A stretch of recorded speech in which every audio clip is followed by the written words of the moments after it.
a good spot she can run off the road. Roxy! Hey guys, it is Christmas Eve 2022. I got my Christmas pajamas on. I got some fluffy socks I got for Christmas. I love socks. If you want to make me happy, get me some cute socks and a cute mug and I'll be chef's kiss.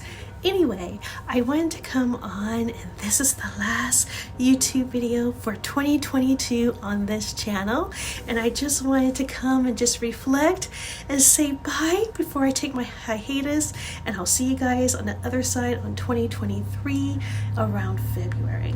So this year has been a roller coaster, not just for myself, but for many others. I'll start from the beginning. Just trying to find a career and pivot to a job that I could stay at. I just felt like I was just running in circles, just trying to find the right fit. And with the great resignation with people quitting because capitalism and just people and workers not being valued, it was just an all-time high. I eventually did land somewhere in September of this year, totally different industry than what I've done previously. Sometimes even at any age, doesn't matter if you're young or if you're in the older generation, which I am. I'm 46 years old, but you have to pivot and change, because if you don't, if you try to stay stagnant, you're going to be left behind. So I did a lot of pivots and I did a lot of job hopping, which when I grew up, that was just seen as a no-no. It's like if you had too many jobs listed on your resume. I prided myself previously investing years, like decades, to a company on my resume.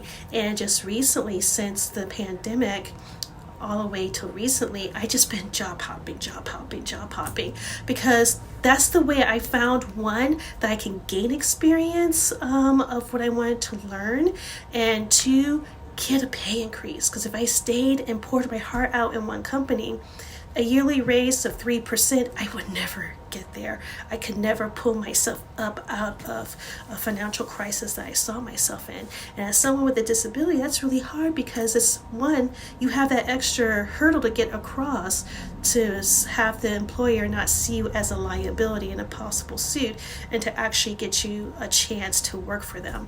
So thank God it just took me most of this year to jump around, pivot, but find a company, a director, everything that I just love my team. And I'm so happy and I'm so grateful in the industry. Now, the weird thing about it, towards the end of this year, inflation has been going crazy, and now everybody is firing everybody. You go from Google, Twitter, Amazon, all these tech jobs are just laying off not hundreds of people, but thousands, like 10,000, 20,000 people. So we're not in it yet, but I'm sure it's coming soon of going into a recession. So that was the beginning of my year. And then during that time, just having a lot of health issues, mental health issues, nothing new, depression, anxiety, especially social anxiety. Just had a really hard time connecting with people, being around people. I got so used to being isolated and quarantined, and trying to get myself out of that mind frame of being by myself. I am still working on. I can go, doesn't matter who you are. You can be family, you can be my husband's best friend. It doesn't matter. I'm going to feel social anxiety, because with my eye condition, I get easily overwhelmed with senses. It's called sensory overload.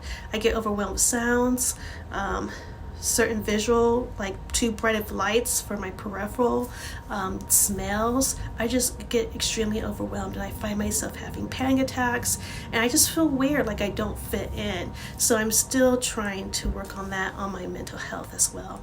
Finally getting my health in control, so 2023 would definitely be a focus on that. I had an emergency in August around my birthday where my appendix got affected and I had to get an emergency surgery and taken it out. During that time, they found a tumor in my uterus, so I had to go into an OBGYN, which I haven't done since 2012. Do not do that. Take care of your body. But it's easier said than done because I didn't have the type of health insurance that I could pay thousands upon thousands of dollars on. So I had to make that choice that I can't afford it. I'm going to live with it. But like I was saying, now that I'm with another job, I have actual insurance where you just pay a copay, and it's not a health savings account or things like that. And you have like a gazillion dollar deductible. It might as well be. If your deductible is like $10,000, you have to pay $10,000 first before the insurance does anything. Might as well be $1 million to me. So I had to make that hard choice with that type of insurance plan to pass. But now I actually have insurance where it's like a kind of like an HMO. You have a copay. You pay whatever you pay out of your paycheck, and then you have a copay to go to the doctor. So with my appendix thing, I had the insurance where it didn't cover anything. So I have $10,000 that I have to figure out how to pay next year. But now that I have a better salary and a career, that's a lot easier to figure out. So with that said, finances.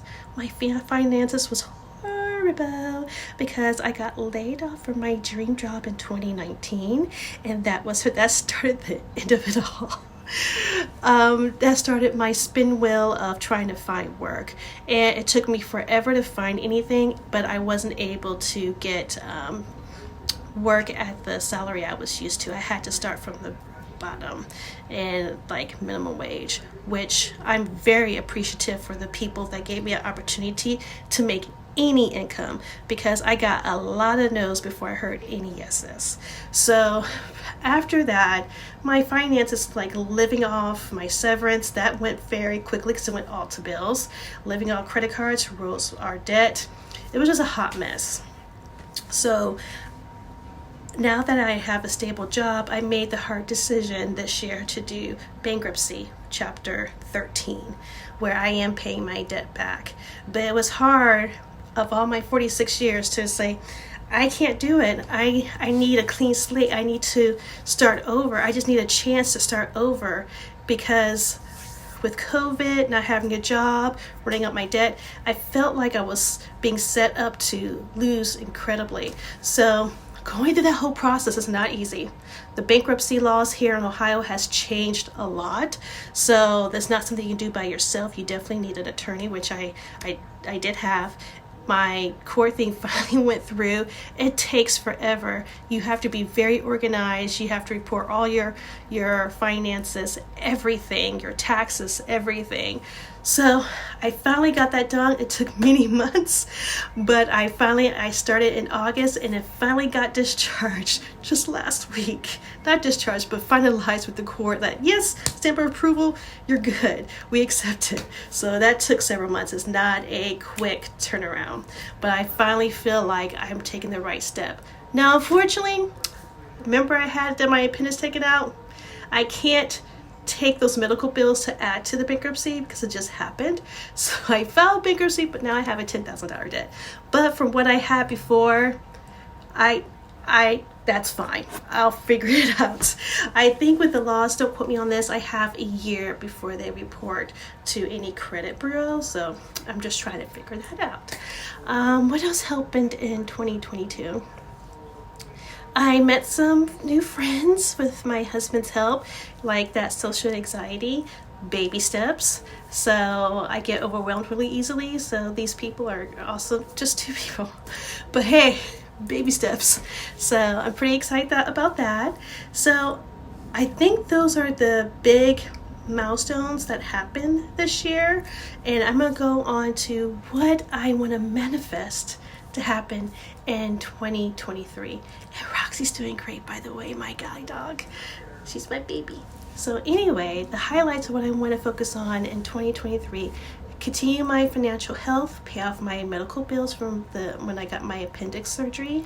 I want to continue to grow in my career with my current employer and just keep moving forward. I I would love to travel out the country. I definitely want to get my passport and an updated copy of my birth certificate, because the copy I have is the copy my parents have, and it is being held with tape for life. And obviously a lot of public places don't like to have a birth certificate all taped up, so I need a new one. So I'm gonna get a passport and a newer birth certificate. I would love to travel out the country, but with my guide dog, she goes with me everywhere. So if it's out the country, if the flight's too long, or it's traveling over the water, can't do it. So all my travel has to be stateside or Canada, which I'm totally fine. So my travel plans for next year, we want to get started actually getting our beautiful fixer-upper fixed. Get a home loan now that our credit is a lot better. My husband's credit is really good. We've been working on that. But to get her stripped and gutted from the bones, get rid of everything. Unfortunately, all the work we did was to help us live here. It's going to be gutted. It's going to be going away.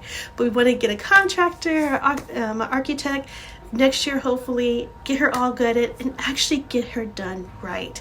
In the meantime, while she's doing that, my husband always wanted to live in the South, and I have a job where I can work anywhere. I am remote, but I can live literally anywhere. So he always had a dream to live down south. Sorry, I'm scared. But anyway, so we're gonna do that. So we're gonna live down there, rent something while our house is being fixed. But our plan is definitely to come back to her once she's done, and come up periodically just to check on everything and make sure everything's going okay. So that's definitely a plan for 2023. Where I want to travel to, I already decided no cruises. After we saw a documentary about cruises, I was like, nope, not for us. So I definitely want to go to Florida. I do want to go to like a Burning Man type of situation, but local, just to kind of try it out before I go to the main event one year. I do want to go to Texas, Louisiana. Now, I'm not sure, obviously, I am going to Las Vegas for work next year, so that can be checked off my list because I've never been to Vegas before. But if I had to choose besides Vegas, definitely Florida and one other place. I want to run a 5K, and I want to do that as someone who's visually impaired with no central vision, blind, and my husband said that he will help me do that. He'll be my sighted guide runner, so pretty excited about that. Just gotta start training for that, both of us, and see we're gonna do our first 5K and get a vest and all that stuff, so pretty excited about that. I want to build up our savings. That's kind of like just the highlights of what I want to do. I actually really want to focus on my social media presence and see how I can divvy up and just not have one source of income, but have maybe multiple lines of different income sources, just for financial stability.